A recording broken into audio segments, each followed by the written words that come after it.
आज का हमारा टॉपिक है precessional motion of a spinning top. Hindi में इसको कहेंगे चक्रण करते हुए लट्टू की पूर्ण सरल गति। ये टॉपिक अपन मैकेनिक्स में पढ़ रहे हैं। ये टॉपिक क्वांटम मैकेनिक्स में भी आएगा, ये आपके एटॉमिक फिजिक्स में भी आएगा, यानी कि बेसिक ये है आपका। इस टॉपिक को अगर आप समझ लेते हो तो आपको एडवांस फिजिक्स में जो भी प्रिसेशनल मोशन की प्रॉब्लम है वो समझ में आ जाएगी।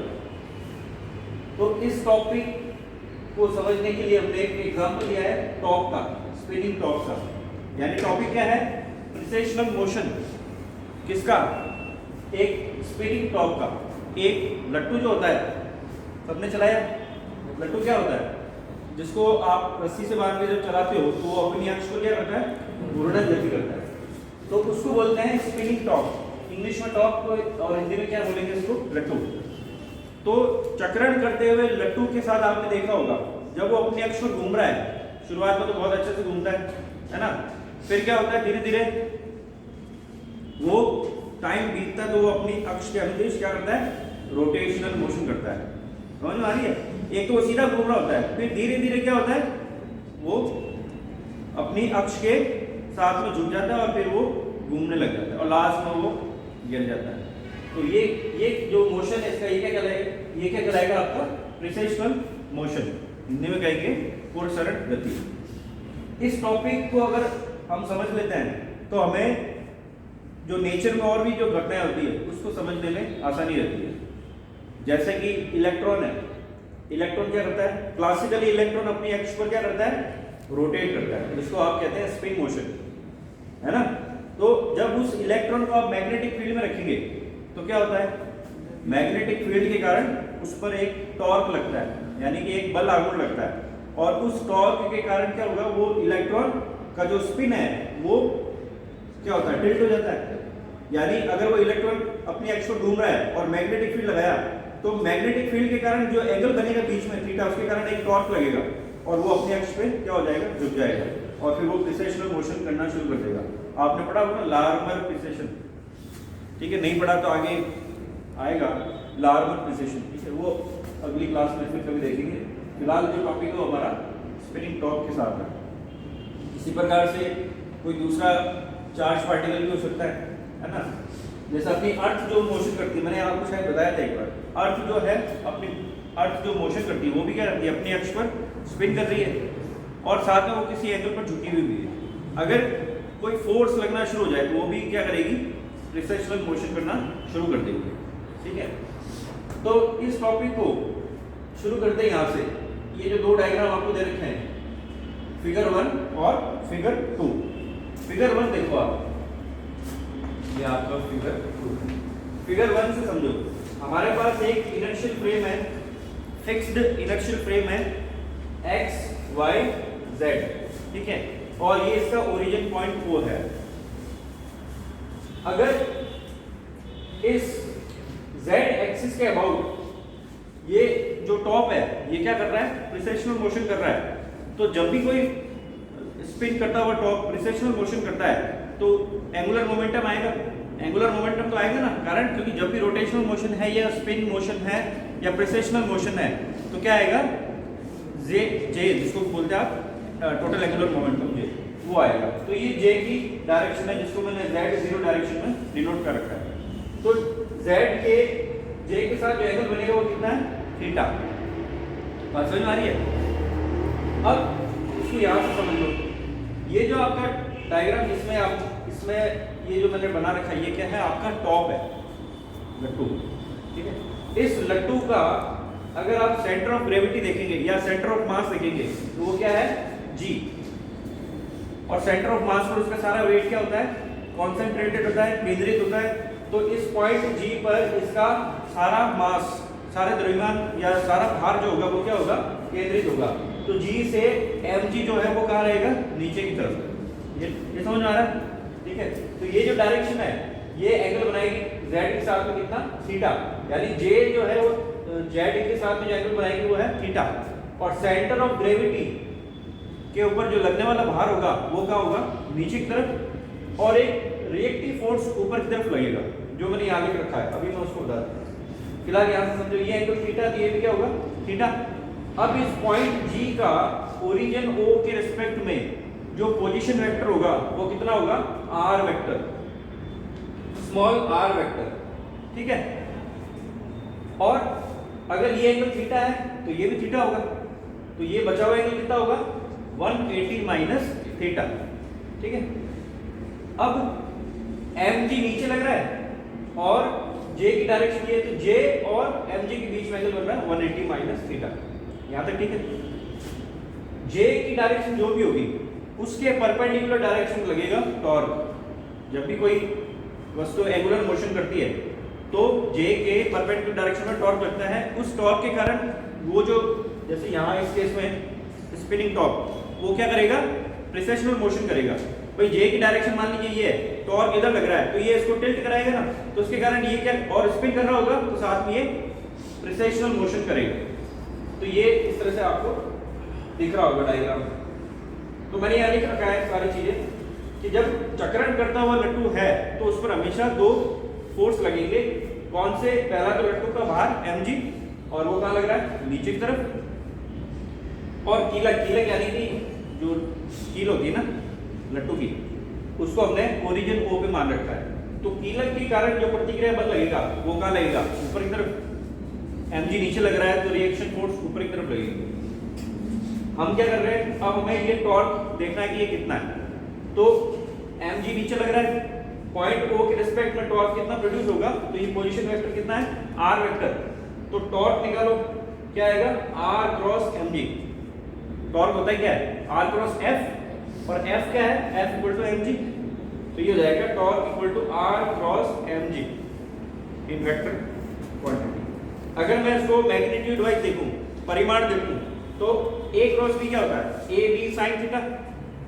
तो यहाँ पर a की जगह है r, b की जगह है आपका g वेक्टर यानी mg, और दोनों के बीच में जो एंगल बन रहा है वो कितना है, मैंने अभी बताया ना, mg की डायरेक्शन ये है और r की डायरेक्शन ये है। तो दोनों के बीच में, ये r की डायरेक्शन है, mg की डायरेक्शन है, तो दोनों के बीच में एंगल कितना बनेगा, 180 माइनस थीटा। समझ आ रही?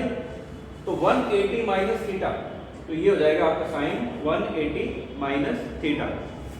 अब यहाँ से साइन 180 माइनस थीटा क्या होगा, साइन थीटा। तो टॉ की वैल्यू कितनी आएगी, r mg साइन थीटा।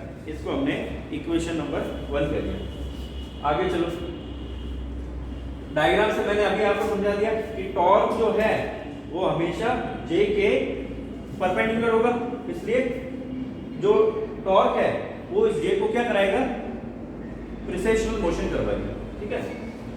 अब ये जो डायग्राम है इस पे आ जाओ, इस डायग्राम को देखो, ये है आपकी j की डायरेक्शन, ठीक है, और ये लग रहा है टॉर्क। तो इसके कारण ये क्या करेगा, स्पिन मोशन करेगा, सॉरी प्रिसेशनल मोशन करेगा। इस प्रिसेशनल मोशन के कारण ये कोन बनाएगा, शंकु बनाएगा। समझ आ रही है? देख सकते हो ये घूमेगा, जैसे लट्टू जैसा आप इमेजिन करो कि लट्टू घूम रहा है, तो लट्टू अपनी एक्स पर क्या करेगा, ऐसे घूमेगा। तो ऐसे घूमेगा तो क्या बनेगा, कोन बनेगा। उस कोन का ये एंगल है थीटा और ये उसका वर्टेक्स हो जाएगा, मतलब क्या बोलते हैं, शीर्ष O। और जब ये घूम रहा होगा तो मान लीजिए किसी टाइम t इक्वल टू 0 पर इसकी डायरेक्शन ये है j, और after time delta t, after time delta t, इस j के अंदर जो परिवर्तन आएगा वो कितना आएगा, डेल्टा j। तो मान लीजिए j यहां से यहां आ गया, vector wise j plus delta j vector होगा, क्योंकि ये जो आपको दिख रहा है वेरिएशन, ये हो जाएगा आपका डेल्टा j। ये जो है ना, ये आपका हो जाएगा डेल्टा j वेक्टर, ठीक है। और कितने एंगल से घूम गया, तो ये एंगल जो दिख रहा है आपको, ये कितना हो जाएगा, डेल्टा फाइव, ठीक है। तो एंगल हो जाएगा टाइम डेल्टा t में कितना चेंज हुआ एंगल, डेल्टा फाइव, और j में कितना चेंजेस आया, j प्लस डेल्टा j, ठीक है। और मैग्नीट्यूड वाइज देखेंगे तो delta j plus delta j की वैल्यू वही होगी जो j की होगी। समझ आ रहा है? मैग्नीट्यूड वाइज देखोगे तो वही रहेगा, केवल चेंज क्या हो रहा है, डायरेक्शन। इसलिए j की जगह आएगा j प्लस डेल्टा j। यहां तक समझ में आ गया। और अब ये तो j की डायरेक्शन में एंगुलर वेलोसिटी है स्पिनिंग टॉप की ओमेगा, और ये ओमेगा पी क्या, जब ये इसके चारों तरफ रोटेट करेगा तो ये है प्रिसेशन की वेलोसिटी। ओमेगा पी क्या है, प्रिसेशन वेलोसिटी। समझ आ रही है? जैसे एंगुलर वेलोसिटी आपकी ओमेगा है, वो किसकी है, लट्टू जब अपनी अक्ष पे घूमेगा तो उसके अपनी अक्ष पर घूमने की जो एंगुलर वेलोसिटी होगी वो तो जाएगी ओमेगा, और वो घूमते घूमते भी घूमेगा तो उसकी इस जेड अक्ष के अबाउट घूमने की जो एंगुलर वेलोसिटी होगी, प्रिसेशनल वेलोसिटी होगी, वो कितनी होगी, ओमेगा बी। ये डायग्राम समझ में आ गया? तो इस डायग्राम से हमने इक्वेशन 2 लिखी किस तरह से कि डेल्टा टी समय में जे में परिवर्तन अगर डेल्टा जे हो, जो कि डायग्राम मैंने अभी शो किया, तो टाउ क्या हो जाएगा, टाउ क्या होता है, change in angular momentum with respect to time, तो delta J over delta T. ये आपकी इक्वेशन नंबर 2 होगी। यहां तक ठीक है? आगे चलते हैं। अभी जैसे मैंने बताया कि डेल्टा टी टाइम में एंगल कितना चेंज हो रहा है, 0 से डेल्टा टी टाइम एंगल कितना चेंज हो रहा है, डेल्टा फाई। तो यहां पर क्या करेंगे, डायग्राम से देखो ये क्या बन रहा है, ये कोण बन रहा है ना, ये कोण बन रहा है भाई।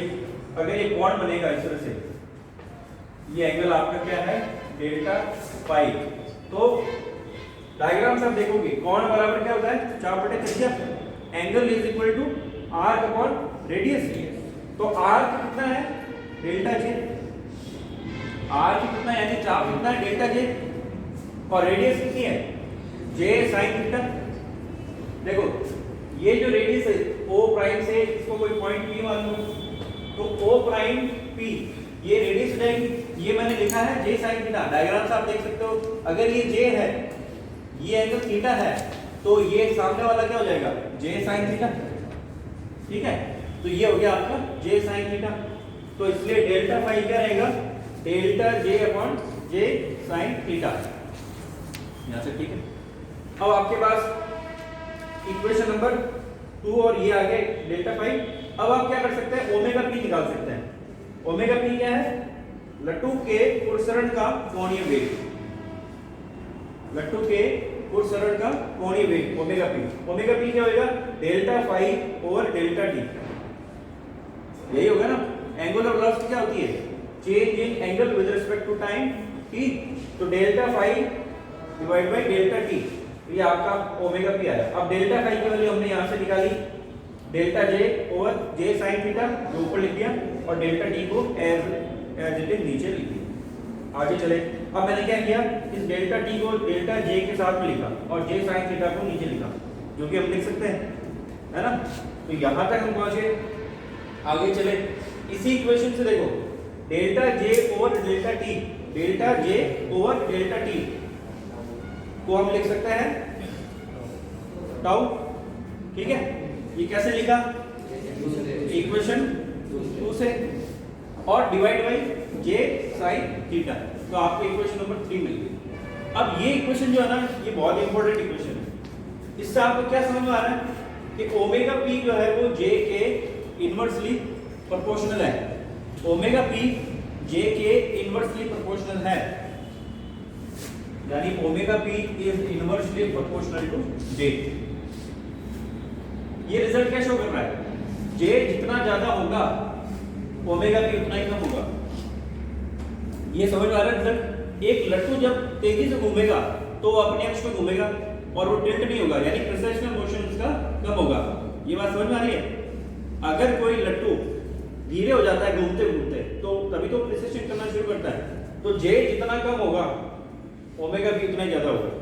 क्या ये बात समझ में आ रही है। तो लट्टू जब अगर आप शुरुआत में देखोगे तो वो सीधे ही घूमेगा अपने अक्ष पर, लेकिन धीरे धीरे क्योंकि फ्रिक्शन फोर्स भी लग रहा है ना, उसके कारण एयर ड्रैग भी लग रहा है, उसके कारण उसका जो रोटेशनल मोशन है यानी जो एंगुलर मोमेंटम जे है वो धीरे धीरे क्या हो जाएगा, कम हो जाएगा। तो जैसे ही जे कम होना शुरू होगा ओमेगा पी बढ़ना शुरू हो जाएगा, और लास्ट में ओमेगा पी बहुत ज्यादा हो जाएगा तो लट्टू तेजी से घूमते हुए गिर जाएगा। तो ये इस इक्वेशन से हमें समझ में आ रहा है। इसी इक्वेशन को हम दूसरे रूप में भी लिख सकते हैं। हमें पता है टाउ जो है वो क्या है, r M G sine theta, equation number 1 से। तो यहाँ पर टाउ की जगह मैंने लिखा R M G sine theta और divide by J sine theta. Sine theta से साइन थीटा कैंसिल हो जाएगा, आपको ओमेगा पी क्या मिलेगा, R M G divide by J. यहाँ से भी देखोगे तो वही है omega P is inversely proportional to J. फिर से मैं इसको क्या लिख सकता हूँ समीकरण 3 से, tau is equal to omega P j sine theta. ठीक है, अब ये तो हो गया जैसे कि a b sine theta, r equal to a b sine theta, है ना। इसको मैं वेक्टर फॉर्म में लिखूंगा तो क्या होगा, जैसे A cross B sine theta, sorry A cross B equal to क्या होता है ए बी साइन थीटा। तो इसको मैं लिख सकता हूँ इस तरह से, tau vector is equal to omega p cross j vector. तो ये एक रिलेशन आ गया, ये इंपॉर्टेंट रिलेशन है, एग्जाम में पूछ सकते हैं कि टाउ जे और ओमेगा पी में क्या रिलेशन है। तो ये रिलेशन आपको फाइंड करना है। और अगर आपको पूछे कि प्रिसेशनल मोशन को फिजिकली समझाओ तो आपको इस इक्वेशन की सहायता से इसको समझाना है ना। 2-4 लाइनें लिख देना कि भाई अगर जे की वैल्यू बढ़ेगी तो ओमेगा पी की वैल्यू क्या होगी, घटेगी। और जैसे जे की वैल्यू घटना शुरू होगी ओमेगा पी की वैल्यू बढ़ना शुरू हो जाएगी। और इस प्रकार से लट्टू जो है वो लास्ट में घूमते घूमते फॉल हो जाएगा और उसका जो प्रिसेशनल मोशन है वो खत्म हो जाएगा। तो ये चीज, इसको कोई डाउट है क्या आपको? ठीक है, अगर कोई डाउट हो तो आप पूछ लेना।